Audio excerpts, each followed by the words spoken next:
Spoken ইংলিশের আজকের লেসনে সবাইকে স্বাগত জানাচ্ছি। আজকের লেসনে আমরা জানার চেষ্টা করব আমাদের ছোট ছোট বাচ্চারা পরীক্ষা নিয়ে বা অন্য কোনো বিষয় নিয়ে যখন উদ্বিগ্ন থাকে বা টেনশনের মধ্যে থাকে তখন তাদেরকে আমরা ইংরেজিতে কি বলে সান্ত্বনা দিতে পারি অথবা তাদের টেনশনটা বোঝার চেষ্টা করতে পারি।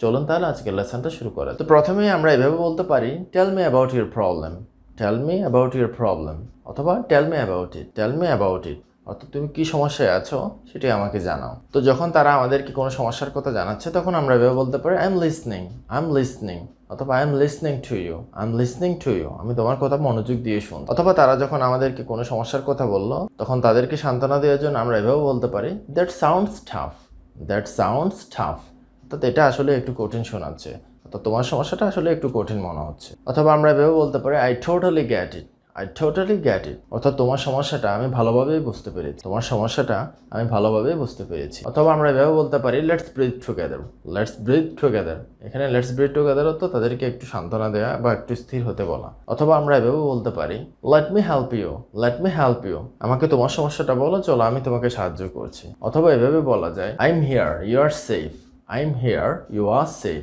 অর্থাৎ আমি চলে এসেছি, এখন তুমি চিন্তামুক্ত, অর্থাৎ তুমি কোনো বিষয় নিয়ে টেনশন করো না। অথবা আমরা এভাবে বলতে পারি, how big is your worry, how big is your worry, অথবা how big is your problem, how big is your problem, তোমার সমস্যাটা কত বড়, এটা তো কোনো বিষয়ই না। অথবা আমরা এভাবে বলবো, what do you need from me, what do you need from me, আমার কাছ থেকে তুমি কী ধরনের সহযোগিতা চাও। অথবা আমরা বলবো, this feeling will pass, this feeling will pass, অথবা this problem will pass, this problem will pass, অর্থাৎ তোমার সমস্যাটা চলে যাবে। তো আজকের লেসনটা এই পর্যন্তই।